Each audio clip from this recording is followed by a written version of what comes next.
There exists a cemetery that I frequent. I know how that sounds, but I find it to be quite a peaceful place to spend a lot of my free time. I was barely 14 years old when I met Deidre, and the last time we were together, Deidre said that she loved me. My 15th birthday flags this special day, and Deidre has informed me that she is planning quite a treat for us. The only reason I am here to tell this story is because I am worth more to Deidre alive than dead, although death I would have preferred. At first, I had only what one might call a simple school teacher crush on Deidre. She taught art classes at St. Jacob's High School in my hometown of Blackwood, California. And yes, we all called our town Backwoods, California for obvious reasons. It was a very small and tight-lipped town. My youthful face and endless energy was what I believe attracted Deidre to me. Naive I was, and still a virgin, and to me she was about as beautiful as a woman on earth could be. She was the cool teacher. The teacher all the students loved and all the other teachers hated. Not just because she was beautiful, but also because she was intelligent. Love can be beautiful. Love can be horrible. Love is heaven. Love is hell. I have mostly experienced the hell part. Deidre stood around 5 feet 9 inches without heels. In 3-inch spikes, she topped at 6 feet tall, which made her a skyscraper of a woman. Her slender body was filled out in all the right places for any teenage boy's carnal fantasies. Her thick and long black hair seemed to be moving with a breeze, even if the air around her was motionless. Large cat-shaped eyes seemed to change color and follow every movement, no matter how subtle. Hypnotize you she would upon first glance. The color she wore was black, of course, and she wore only black, save for the occasional red rose sprouting from her left ear, which she always stole from some poor soul's gravesite. Stealing from the dead should have been a warning flag for me. But I ignored it. Soft white, the color of her skin, reflected under a blue sky with an occasional freckle dotting the landscape of her beautifully crafted body. Her face was somewhat V-shaped, and her nose was a beautiful manifestation of her Jewish and Italian lineage. Her cute little elf ears, as I called them, were usually used to rein back her lavish mane of hair, which she referred to as fur, and complemented a well-defined jawline and high cheekbones, which pointed south towards her full red lips. She wore black leather riding boots any self-respecting Hells Angels Club member would have been proud of, and sometimes rode a thundering, loud, and swift Indian motorcycle. Deidre's backside was slightly too plump for her thighs, and her feet and hands were about as perfect as they could be on a human female. She made me worship her body, and I never resisted. I never had any sexual fetishes for any other women previously. But I did for Deidre. Her breasts were full D-cups, and her waist was a perfect complement to her round hips and perfect thighs. She was any teenage boy's sexual dream girl come true, save for one significant flaw. Deidre had a serious mean streak. However, whenever she looked your way, you instantly felt that she cared about you, as if you were best friends or lovers for years. Moreover, she could make you feel cool and comfortable in your own skin if you were quite awkward and clumsy. And she would make you feel like you were chronically interesting, even if you were a professional bore. I used to tell her that she had missed her calling in life, and that she should have been an actor because she could fit into any situation. One day she told me that her favorite song was Stairway to Heaven by the 70s rock group Led Zeppelin. I only mention it because it explains a lot about Deidre and how she viewed life. You see, Deidre loved to kill things. Anything that was alive, really. Especially anything that looked too well off or too happy or safe. She used to say that smugness was a sign of weakness and should be made an example of, and thus eliminated. She often took the lives of small animals or people's beloved family pets. She would kill someone's cat for no apparent reason, and then say that it was now on the stairway to cat heaven or the stairwell to kitty hell.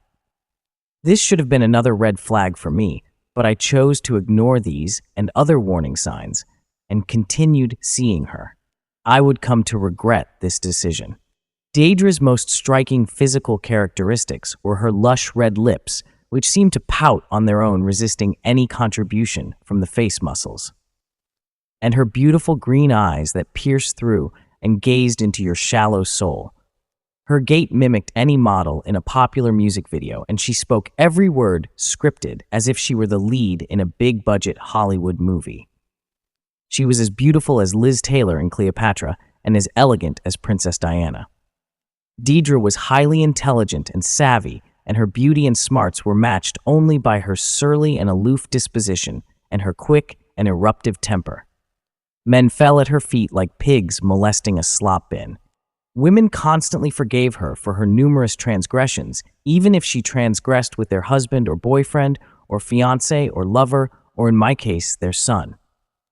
But Deidre liked only me, or so I was led to believe. Deidre loved to torture me on a daily basis. One minute she would be gushing her beauty and love all over me, and the next minute, and without warning, she could be beating me senseless with whatever inanimate object she could wrap her beautifully manicured fingers around. If no weapon was available, she would use just her fists or her feet or both to maim me. She loved to engage in intimate activities for hours in the back of the cemetery, and when the event was over, she would beat me so brutally that I often had to miss school, sometimes for days. I told my parents it was bullies, but it was Deidre. I once asked her if she was a witch, and she got insidiously angry with me, slapping my face so hard I fell to the ground. The next day, I worked up the courage and reluctantly asked her if she was a succubus, and her reaction was much less offended. Laughing, she told me that she used succubus blood as dipping sauce for all the witches that she cooked and ate. I laughed it off and pretended that she was joking, but I somehow knew that it was not a joke, even though common sense would dictate otherwise. Because witches and succubi are fictional, right? That really should have sent me running for the foothills, but it only strengthened my love for her, as did everything she said and did to me. I guess that is what she wanted. Deidre always got everything she wanted, and if she could not get it herself, she would find someone to get it for her. Usually a stupid dude who was infatuated with her. Much like I am. I am supposed to meet her today at the cemetery at 3 p.m., and if I do not get there soon, I will get quite more of a beating than usual. I learned this the hard way, quite early in our relationship. Deidre did not like to be stood up or left in wait. I guess no one does, but she really did not like it. I have the scars to prove my claims of her. However, never would I tell another soul of this. Of this she made clear, and I strictly abided. I had to stop and ask myself if my tardiness was a deliberate or subconscious act, and wondered if I somehow enjoyed the physical maiming from her. I realized almost instantly that I loved her touch in no matter what form, including the punishing and painful lot. I wondered if this was a normal thought, or if thoughts of this nature beckoned my need for professional counsel. Deidre often said that she was my therapist, and in a way she was. She loved to control my thoughts and actions. I glanced down at the time on my watch and thought to myself that I had better get going and try and mitigate my inevitable self-inflicted suffrage. Her phrasing, she would be calling soon asking where I was. Parroting her words with no opposition was all I could manage mostly, followed by a prompt yes, mistress. Failing to follow her verbal protocol would simply result in another brutal physical assault, followed by a lengthy speech and punitive absence. You see, I needed Deidre, but Deidre needed no one.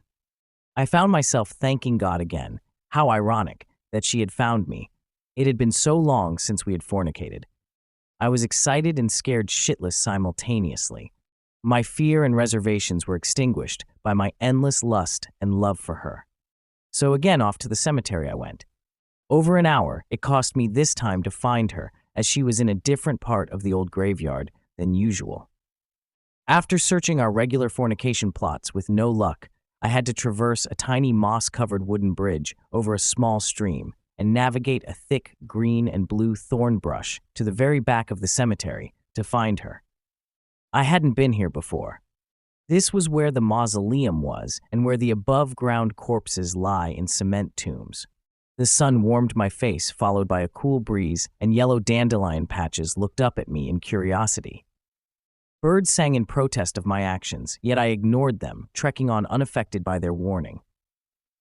Clawing through an overgrown brush and destroying several spider dwellings with my face while trudging through soft, muddy ground and finally catching up with her footprints, I was confronted by a rusty, old, wrought iron fence.